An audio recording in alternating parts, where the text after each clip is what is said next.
Lep pozdrav iz studia Idrijskih novic. Naš današnji gost je gorski kolesar Miha Smrdelj, ki je tretje leto zapored osvojil naslov zmagovalca slovenskega pokala v enduru. Lep pozdrav. Živijo. Kot rečeno, tretje leto zapored ste osvojili naslov zmagovalca slovenskega pokala Slo Enduro, prvič v članski kategoriji, 7 tekem, 2 zmagi. Kako je sezona potekala skozi vaše oči? Ja, sezona je potekala v pričakovanjih, ni bilo nekih večjih vzponov, padcev, ja, malo manj svetovnih pokalov, imel sem maturo, tako da sem malo več po svetu v šoli. Enduro, lahko malce podrobneje opišete to disciplino tistim, ki mogoče ne poznajo. Ja, to je zelo pogosto vprašanje, v bistvu, to je en hibrid med enduro, med downhillom pa relijem, ne.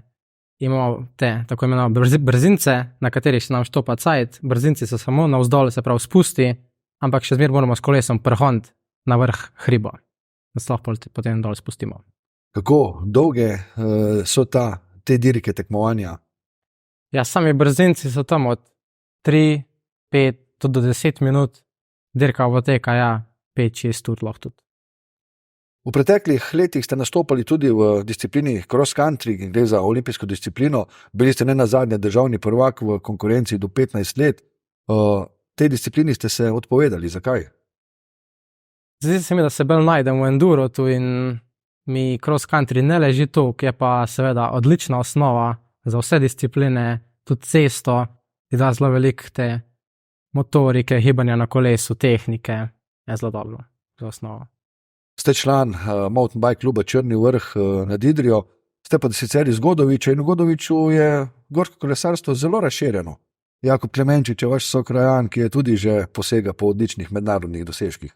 Ja, res je kar pohanje nas, tako enduro, pač cross country, tudi Matevž, dober kraj. Kje trenirate? Ja, doma skozi manj, večinoma okol, kakšen Maribor, dol Obala, zdaj čez zimo, pa tudi tujina Avstrija, kar dobro. Tle okol pa ja, seveda, Kleviše, gore, te lokalni hribi. Katera lokacija v naši občini vam je najbolj všeč za trenirati? Pa ziher prav Idrija, Kleviše recimo, Kleviše so mi dobre. Uspešno v Slo Enduru nastopa tudi vaša sestra Tina, tudi zmagovalka Slo pokala, Enduro pokala v ženski kategoriji. Kaj skupaj trenirata?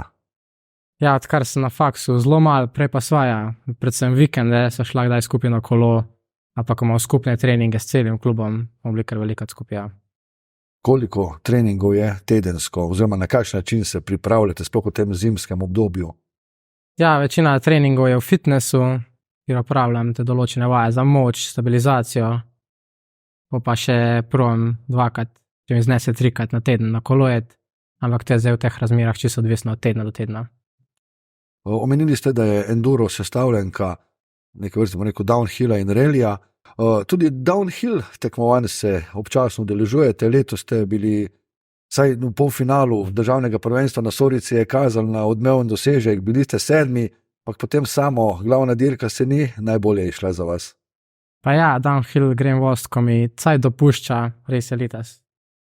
Probu na državnem prvenstvu res dober rezultat, ampak ja, 2 ovinka pred koncem se ni išlo, tako da.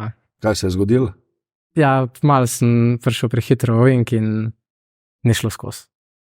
V preteklosti ste bili tudi že član slovenske reprezentance, imate ambicije tudi v prihodnje se udeleževati reprezentančnih nastopov?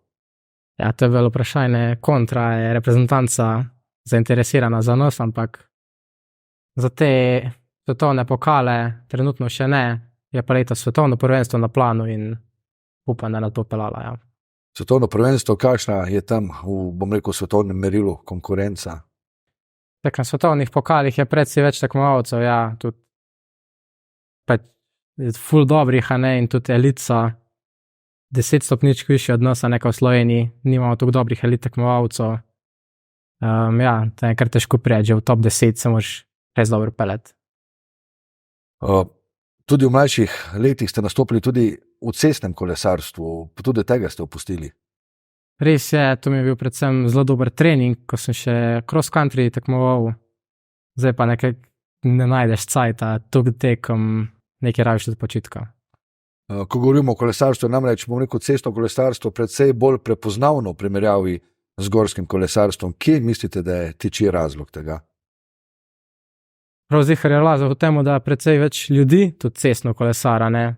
Predvsem izven Slovenije, ne, recimo, ful več cestnih kolesarjev, pa bolj je prepoznavno, ne, te dirke, ne vem, Tour de France, Giro, Vuelta.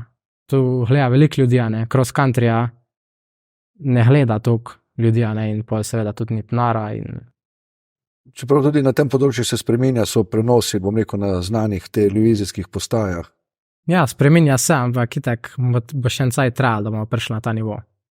Če se dotaknemo mogoče še malce tehnologije v gorskem kolesarstvu, v enem pogovoru, ki sem ga poslušal vas in vaše sestre, ste kar omenjali, da je kar pomembno, bom rekel, ustrezna tehnika in tudi nastavitve samega kolesa. Kaj vse morate skrbeti, da je nastop čim bolj optimalen, vezano na tehniko? Ja, seveda ti kolo dela optimalno, da je poservisirano, si ležaji dobri, potem pa ja, predvsem vzmetenje, da imaš prav nastavljenega gume, zračni tlak, to je zelo pomembno, ne, da imaš ti dober oprijem, da niso preprazne, da niso prepolhne, prepolhne. To je zelo pomembno. Si s tekmeci kaj delite te informacije, ali to, bom rekel, bolj vsak skriva za sebe? Tle v Sloveniji ni tega hudega rivalstva, recimo, ne, in ne vem, prašaš, koliko pa ti furaš, pa ti povejo pa navad, a ne, tako da na svetovnih pokalih pa predvsem ti, ki so v factory ekipah, pa ja, to se pa malo skrivajo. Letos je bila za vami tudi ena pomembna življenjska prelomnica, omenili ste že, opravili ste maturo, sedaj ste postali študent, ko ste bili še gimnazic Idrijske gimnazije, ste bili tudi član ekipe, ki je izdelala tako imenovan plastožer, pa me zanima, kako usklajujete te šolske, študijske obveznosti s treningi. Je to lahko izvedljivo ali je potrebno ogromno samodiscipline? Ja, prav zihar je treba veliko discipline, ne, narediti faks, pol na treninge, pol po treningu spet, ne, prvi za faks, to vzame precej veliko cajta, ne, tako da ja, je kar težko vse usklajevati, ampak se da. Če pogledate v dosedanjo vašo kariero, na kateri dosežek bi bili sami najbolj ponosni? V teh dosežkov je kar ena par. Enkrat sem bil na svetovnem pokalu, sedaj sem bil 9, to je bil kar zelo dober uspeh. Smo še mlajši, smo bili enkrat na Evropskem prvenstvu 4. ekipno, to je bil takrat zame ful uspeh.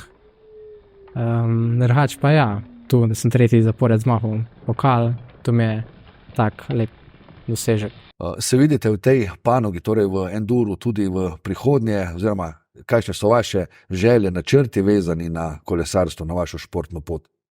Prav zihar se mi da se v tej disciplini najbolj najdem in želim nadaljevati v njej, tako da ja, naslednje leto čim več svetovnega pokala, grem ven dirkat, tam pokažem, je še nov sponzor, nova ekipa mogoče, da ja, čim več svetovnega pokala in prav zihar bom ostal enduro tu. Je težko pridobivati sponzorska sredstva v tej panogi? Predvsem ljudje ne poznajo, ne, priješ do njih, rečejo, poh ne vejo, kaj je to, ne, in je težko enemu prodati nekaj, kar prvič sliša, ne. Tako da, pa ja, tisti, ki ga poznajo, je par zelo dobrih sponzorjev, tako da se da. Če bi želeli povabiti naše gledalce, pa bom rekel ostale občane, kje je najbližje tekmovanje, kjer vas lahko pridejo gledati v Sloveniji?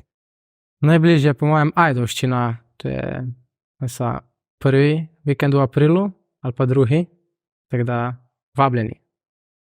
Miha, upam, da se dejansko vidimo aprila v Ajdovščini. Želim vam, da uspete pridobiti zadosta sredstva in da uresničite svoje športne želje.